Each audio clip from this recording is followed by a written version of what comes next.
में हम 10 साल की एक छोटी सी बच्ची को देखते हैं। इस बच्ची का नाम सोफी था, जो कि अजलम में रहती थी क्योंकि उसके पेरेंट्स की डेथ हो गई थी। सोफी को नींद न आने की बीमारी थी। ये वो सारी रात जागकर गुजार देती थी। अजाइलम में फिरती रहती थी क्योंकि उसे पूरी रात नींद ही नहीं आती थी। हर बच्चे की तरह उसका भी एक डर था कि एक बाबा जी हैं जो रात के अंधेरे में आते हैं और छोटे बच्चों को उठाकर ले जाते और फिर वो इन बच्चों को मारकर खा लेते हैं। एक रात जब सब सो रहे होते हैं तब उसे विंडो के पास में एक बिल्ली की आवाज आती है। सोफी को नींद नहीं आ रही थी, इसलिए वो देखने के लिए उसे बाहर जाती है। वो जब बालकनी में होती है तब देखती है कि कुछ बिल्लियों ने डस्टबिन को गिरा दिया है। फिर वो देखती है कि डस्टबिन के पीछे से एक टॉयट का हाथ उस डस्टबिन को उठाकर रख देता है। इसके बाद बिल्डिंग के पीछे से एक काफी बड़ा जॉइंट बाहर निकल कर आता है। सोफी ने उस जॉइंट को देख लिया था और जॉइंट ने भी सोफी को देख लिया था। उसे देखकर वो डर जाती है और जल्दी से अपने बिस्तर में छुप जाती है। लेकिन वो जॉइंट विंडो से हाथ अंदर डालकर सोफी को उठा ले जाता है, उठाकर अपने साथ ले जाता है। लेकिन ये जॉइंट इंसानों के सामने नहीं आता था। जब उसके सामने कोई इंसान आता था तो वो अपने आप को किसी न छिपा लेता था और फिर सबकी नजरों से बचते हुए फिर वहां से निकल जाता था। सोफी को अपने साथ लेकर एक दूसरी दुनिया में आ जाता है और ये दुनिया थी जॉइंट्स की दुनिया। यहाँ पर सिर्फ जॉइंट्स रहते हैं। सोफी देखती है कि ये तो एक काफी बड़ा घर है और वहाँ की हर चीज जॉइंट्स की तरह काफी बड़ी। सोफी वहाँ से भागने की कोशिश करती है, जिस पर जॉइंट्स कहता है कि यहाँ से भागने के लिए कोई रास्ता नहीं है, इसलिए तुम यहाँ से कहीं नहीं जा सकती। ये सुनकर वो डर जाती है। वो नोटिस करती है कि ये बूढ़ा जॉइंट्स है। वो बूढ़ा जॉइंट सोफी को एक टेबल पर रख देता है और बोलता है कि मुझे बहुत भूख लग रही है, इतनी कि मुझसे कंट्रोल नहीं हो रही। सोफी समझ रही थी कि ये जॉइंट मुझे ही खाने वाला है। वो वहाँ पर और भी जॉइंट हंसने की आवाज सुनती है, इसलिए वो बूढ़े जॉइंट से पूछती है कि यहाँ पर और भी जॉइंट्स हैं, जिस पर बूढ़ा जॉइंट्स कहता है कि हाँ, यहाँ पर और भी कई सारे जॉइंट्स हैं जो सारे कैनिबल हैं। वो इंसानों को कच्चा ही खा लेते हैं क्योंकि उन्हें किसी भी इंसान पर तरस नहीं आता और जो भी इंसान उनके हाथ लगता है उसे वो निकल जाते हैं। सुनकर सोफी और ज्यादा डर जाती है। ये सोफी बूढ़े जॉइंट से पूछती है कि आप मुझे खा लोगे, पर बूढ़ा जॉइंट्स कहता है नहीं, मैं इंसानों को नहीं खाता क्योंकि मैं एक वेजिटेरियन जॉइंट्स हूँ, ना कि कैनिबल। ये बूढ़ा जॉइंट्स ये बूढ़ा जॉइंट्स वेजिटेरियन खाता है, जो कि स्वाद में बिल्कुल भी अच्छा नहीं लगता। इसके बावजूद भी वो इंसानों को नहीं खाना चाहता। इससे ये बात जाहिर होती है कि वो एक अच्छा और रहमदिल जॉइंट्स है। वो बूढ़े जॉइंट से पूछती है कि आप इंसानों को नहीं खाते तो फिर आप मुझे यहाँ पर क्यों लाए। पर बूढ़ा जॉइंट्स कहता है कि तुमने मुझे देख लिया था, इसलिए मैं तुम्हें लेकर, तुम वहाँ पर मेरे बारे में किसी को बता देती तो मेरी जान खतरे में पड़ जाती। इंसानों को हमारा पता चल जाता और वे आ जाते यहाँ पर, बाकी जॉइंट को भी मार डालते। यही वजह है कि मुझे तुम्हें यहाँ पर लाना पड़ा। तुम अपनी सारी जिंदगी मेरे यहाँ पर मेरे साथ में गुजारो। तो भी कहती है कि नहीं, मैं तो यहाँ से भाग जाऊंगी। जॉइंट्स कहता है कि नहीं, तुम यहाँ से नहीं भाग पाओगी। तुम यहाँ से निकलने की गलती भी मत करना। बाहर बैठे जॉइंट्स को तुम पर तरस नहीं आएगा, कहकर बूढ़ा जॉइंट सोफी को एक बेड पर रख देता है और उससे कहता है कि तुम थोड़ी देर रेस्ट कर लो। और सोफी को तो नींद ही नहीं आती थी। देखती है कि जॉइंट्स अपने बैग से बड़ी बड़ी बोतलें निकालता है। बोतलों में कोई चीज थी, चमक रही थी। वो जॉइंट से पूछती है कि इन बोतल में क्या है, इस पर वो जॉइंट्स कहता है कि वो इनमें ड्रीम्स हैं, यानी कि ख्वाब। फिर वो कहती है अच्छा, तो फिर ये तो मेरे किसी काम के नहीं है क्योंकि मुझे तो ड्रीम्स आते ही नहीं है। मुझे ड्रीम्स आएंगे भी कैसे क्योंकि मुझे तो नींद ही नहीं आती। जॉइंट्स वो वाली बुक पढ़ने है जो सोफी के पास थी। मैं बहुत सारी कहानियां लिखी थी। बूढ़ा जॉइंट्स उन कहानियों को पढ़ने लगता है जिस पर सोफी को नींद आ जाती है। इसके बाद बूढ़ा जॉइंट्स ये बोतल लेता है, वो ड्रीम्स बाहर निकालता है। देर में सोफी की आंख खुल जाती है। ये कि बूढ़ा जॉइंट्स अभी सो रहा है। ये वो मौके का फायदा उठाकर उस घर से बाहर निकल जाती है और वहां से भागने की कोशिश करती है, लेकिन तभी उसे एक काफी बड़ा जॉइंट्स पकड़ लेता है। जॉइंट्स बूढ़े जॉइंट से काफी बड़ा जॉइंट था। उस जॉर्ज से कहती है कि प्लीज मुझे यहाँ से जाने दो। सोफी की एक नहीं सुनता और उसे निकल जाता है। इतने में सोफी की आंख खुल जाती है। इसका मतलब वो सपना देख रही थी। खुलने के बाद सोफी कहती है कि मुझे पता है ये सब आपने किया है, क्योंकि ना मुझे नींद आती है ना मुझे सपने आते हैं, लेकिन आपने ये जो आप दिखाया ये काफी डरावना था। जॉइंट्स कहता है कि मुझे ऐसा करना पड़ा, मैंने ऐसा इसलिए किया ताकि मैं तुम्हें ये बता सकूं बाहर तुम्हारे लिए कितना खतरा है, वजह से तुम्हारे लिए अच्छा होगा कि तुम यहीं बनी रहो। जॉइंट्स सोफी को समझाता है। यहाँ पर जो जॉइंट्स हैं वो मुझसे साइज में काफी बड़े हैं, जॉइंट्स के आगे कुछ भी नहीं हूँ, मैं एक छोटा सा जॉइंट्स हूँ और बूढ़ा भी हूँ। अभी वो बातें कर रहे थे तभी एक बड़ा जॉइंट्स बाहर आ जाता है और वाकई में वो उस बूढ़े जॉइंट से काफी बड़ा था। अंदर आते ही वो बूढ़े जॉइंट से पूछता है कि बताओ तुम किससे बातें कर रहे थे। यहाँ पर उस बूढ़े जॉइंट्स को सभी जॉइंट बौना कहते हैं, वो सबसे ही छोटा था। बूढ़ा जॉइंट्स जवाब देता है, नहीं तो मैं तो किसी से बात नहीं कर रहा था। इस दौरान सोफी कहीं पर छुप जाती है। इस बड़े जॉइंट्स के हाथ पर चोट लगी थी, इसलिए वो पट्टी लगवाने बूढ़े जॉइंट्स के पास आता था। क्योंकि वो बूढ़ा जॉइंट्स एक कैनिबल था तो उससे इंसान जैसी खुशबू आती थी। वो वहाँ पर पड़ी हर चीज को देखने लगता है तो भी सब्जी के अंदर चली जाती है। जब वो जॉइंट्स उस सब्जी को सूंघता है तो उसे इंसान की खुशबू आती है। इससे पहले उस जॉइंट्स ने ये सब्जी कभी नहीं खाई, लेकिन आज उसे वेजिटेबल में से अच्छी खुशबू आ रही थी, इंसान जैसी खुशबू आ रही थी, क्योंकि उसमें सोफी थी। इसीलिए बड़ा जॉइंट्स उसे खाने लगता है। ये देखकर वो बूढ़ा जॉइंट्स कहता है कि तो रुको, तुम ये नहीं खा सकते, भूल गए हो तुम वेजिटेबल नहीं खाते। पर वो जॉइंट्स कहता है कि हाँ, ये मैं कैसे भूल गया,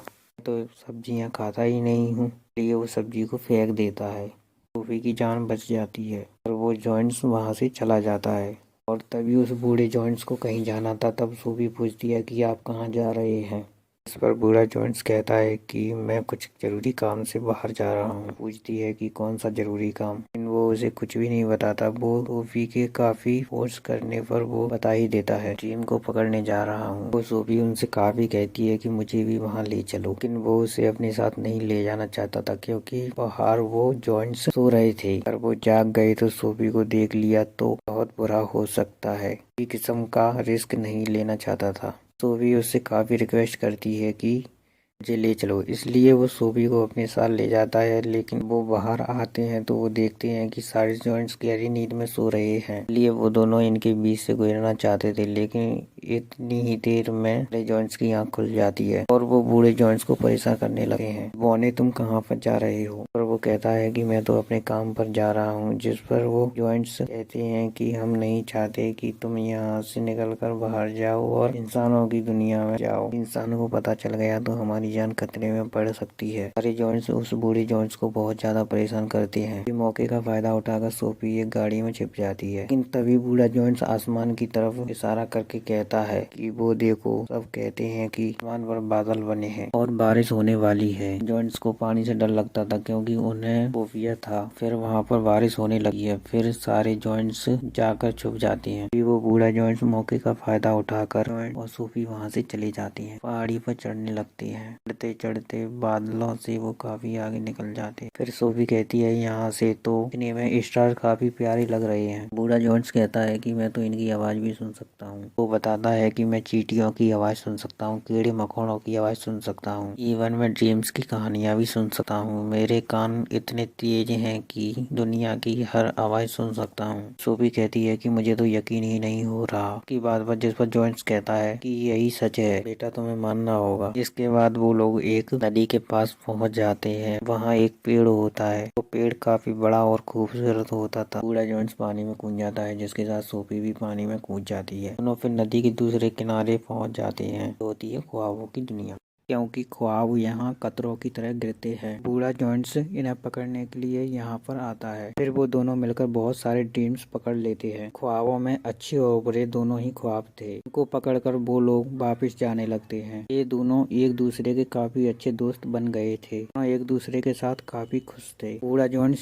सोफी को दुख भरी कहानी सुनाता है। बोलता है कि सारे जॉइंट्स मुझे बोना कहते हैं, पर वो एक बात सोचकर खुश हो जाता है। मुझे यहाँ पर कोई ऐसा भी मिला था कि मुझे भी फ्रेंडली जॉइंट्स कहता है। इस पर सोफी कहती है कि मैं भी आज से फ्रेंडली जॉइंट्स जाने की BFG कहूंगी। लोगों को पकड़ने के बाद ये लोग सिटी में घूमते फिरते हैं। यहाँ पर लोग अपने अपने घरों में सो रहे होते हैं और विग फ्रेंडली जॉइंट्स उन्हें नींद में काफी अच्छे अच्छे सपने दिखाता है। उन लोगों को उन्हें उनके ख्वाबों में खुशियाँ मिल सके। यहाँ पर हम ये जान पाते हैं कि बूढ़ा जॉइंट्स काफी अच्छे किस्म का जॉइंट्स है। तो ड्रीम्स की दुनिया से ड्रीम्स को पकड़कर लोगों को काफी अच्छे अच्छे ख्वाब दिखाता है, ते हुए ही सही ये लोगों की दुनिया में खुशियाँ ला सके। सोफी पूछती है कि आपको ड्रीम्स के बारे में आपके पेरेंट्स ने बताया था, जिस पर जॉन्स कहता है जॉन्स के पेरेंट्स नहीं होते। बीएफजी से उसकी उम्र पूछती है कि उम्र कितनी है। बीएफजी जवाब देता है कि जितनी उम्र इस दुनिया की है उतनी उम्र मेरी है, कि जब से ये दुनिया बनी थी तब से ये जॉइंट्स बन गए थे, लेकिन जॉइंट्स इस दुनिया में इंसानों से छुपकर रहते थे। दीवारों के पीछे फिर वो दोनों वापिस जाने लगते हैं। सोफी पूछती है कि मेरा ब्लैंकेट कहाँ है। मैं सोफी का ब्लैंकेट जॉइंट्स की दुनिया में ही रह गया था। इस बात की वजह से बूढ़ा जॉइंट्स परेशान हो जाता है, इसलिए वो सोफी से कहता है कि अब मैं तुम्हें अपने साथ नहीं ले जा सकता, क्योंकि अब तक उन्हें को पता चल गया होगा मेरे साथ कोई इंसान भी है। यहाँ पर बूढ़ा जॉइंट सोफी को एक बात बताता है कि सालों पहले मुझे एक बच्चा मिला था, इतना ही प्यारा था ना कि तुम हो, तुम्हारी तरह उसने भी मुझे देख लिया था। जैसे मैं उस बच्चे को उस जॉइंट्स की दुनिया में ले गया था, उसी बच्चे ने मुझे पढ़ना सिखाया, और ये जैकेट मैंने पहनी रखी है वो मेरे उसी मासूम छोटे से फ्रेंड की है। इससे पहले मैं उस बच्चे को उसकी दुनिया में लाता तब तक काफी देर हो चुकी थी।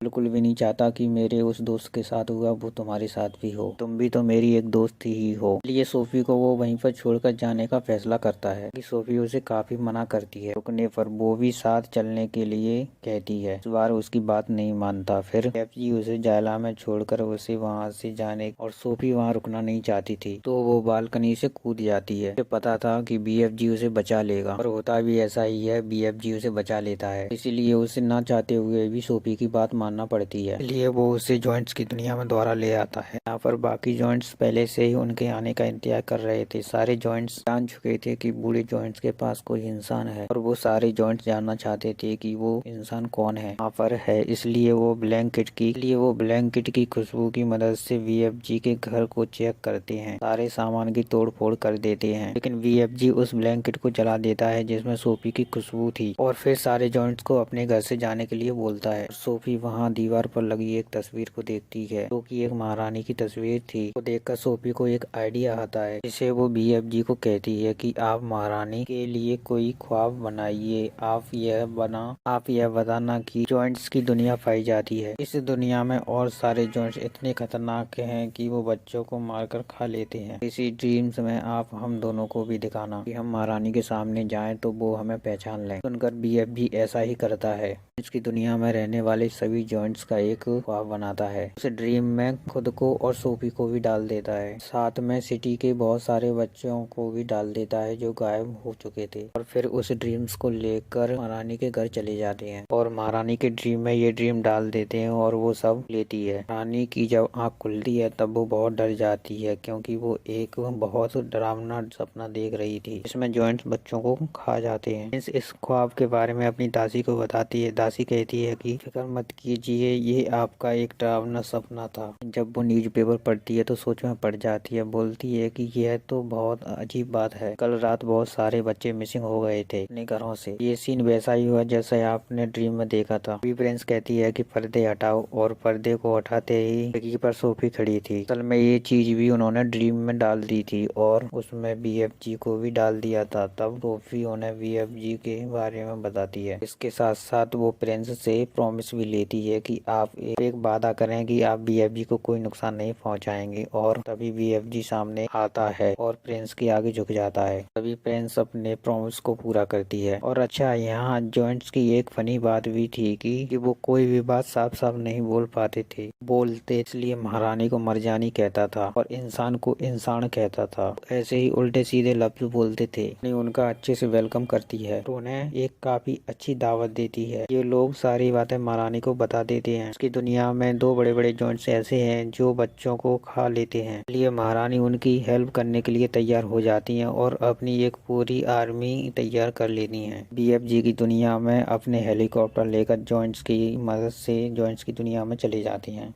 अब इन्होंने एक प्लान बनाया हुआ था, इसीलिए वो प्लान के मुताबिक एक जगह रुक जाती हैं। आर्मी पूरी तैयारी के साथ उन पर अटैक करने के लिए आए थे। प्लान ये था कि बीएफजी एक ड्रीम बनाएंगे, और उन ड्रीम में बीएफजी उन जॉइंट के लिए शर्मिंदगी और पछतावा डालेंगे ये बुरे कामों के लिए जो उन्होंने किए थे। और बीएफजी ऐसा ड्रीम बना भी लेता है, लेकिन जैसे ही बीएफजी इन ड्रीम्स को उन जॉइंट्स के लिए डालने के लिए जाता है, तब उसे याद आता है कि ड्रीम डालने की चीज तो मैं महारानी के घर पर छोड़ आया, इस चीज के बगैर ऐसा करना खतरनाक होगा, लेकिन सोफी हिम्मत करके उस ड्रीम वाली बोतल को लेके उस जगह चली जाती है। वहाँ पर वो जॉइंट सो रहे थे। इससे पहले सोफी उस बोतल को तोड़ पाती तक उसका लीडर उठ जाता है। ये सोफी को पकड़ने वाला होता है, उस बोतल को तोड़ देती है और वो ड्रीम्स उन जॉइंट की चले जाते हैं जो अभी सो रहे थे। और जब वो जॉइंट्स उठते हैं तब उन्हें अपने काम पर शर्मिंदगी होती है। जो जॉइंट लीडर था वो तो जाग रहा था, इसलिए उसे कोई भी शर्मिंदगी और पछतावा नहीं होता और वो सोफी पर अटैक कर देता है। लेकिन तभी BFG जॉइंट के सामने आ जाता है। बहुत छोटे थे इसलिए वो जॉइंट्स उन्हें अपने हाथ में उठा लेता है। जैसे ही वो BFG को मारने लगता है तभी महारानी और उसकी आर्मी हेलीकॉप्टर के साथ वहाँ आ जाती है और वो लोग सारे जॉइंट्स को पकड़कर अपने साथ ले जाते हैं और उन्हें समुद्र के बीच में एक आइलैंड पर छोड़ दिया जाता है, क्योंकि इनके चारों तरफ पानी था। ये पानी से बहुत डरते थे, इसलिए वो वहाँ से भाग नहीं सकते थे, इसलिए वे यहाँ हमेशा के फंस गए हैं। महारानी इनके लिए वहाँ पर सब्जी के बीज भी फेंक देती है कि ये जॉइंट्स उन बीजों की मदद से वहाँ सब्जी उगाएं और पूरी जिंदगी वो सब्जी ही खाएं। अब उन जॉइंट्स को वो सब्जी पसंद नहीं थी, ना चाहते हुए भी उन्हें ये सब्जी खानी पड़ रही थी और पूरी जिंदगी इस आइलैंड पर रहकर सब्जी ही खाते हैं। हम सोफी को देखते हैं जो आइलैंड में नहीं रहती, वो महारानी के महल में रहती है। यहाँ पर सोफी बहुत खुश थी और चाहे जब BFG से बात कर सकती है, क्योंकि BFG ने बताया था कि वो इस दुनिया की सारी आवाजें सुन सकता है। दूसरी तरफ BFG जो कि जॉइंट्स की दुनिया में अकेले रह गए। जॉइंट्स की दुनिया में सब्जी के अलावा और भी वेजिटेरियन उगाया करते हैं और सोफी अपनी लाइफ में बहुत खुश है। सोफी हर सुबह उठकर विंडो पर आती है और BFG को गुड मॉर्निंग बोलती है। इस पर BFG भी जवाब देते हैं। ये मूवी यहीं पर समाप्त होया।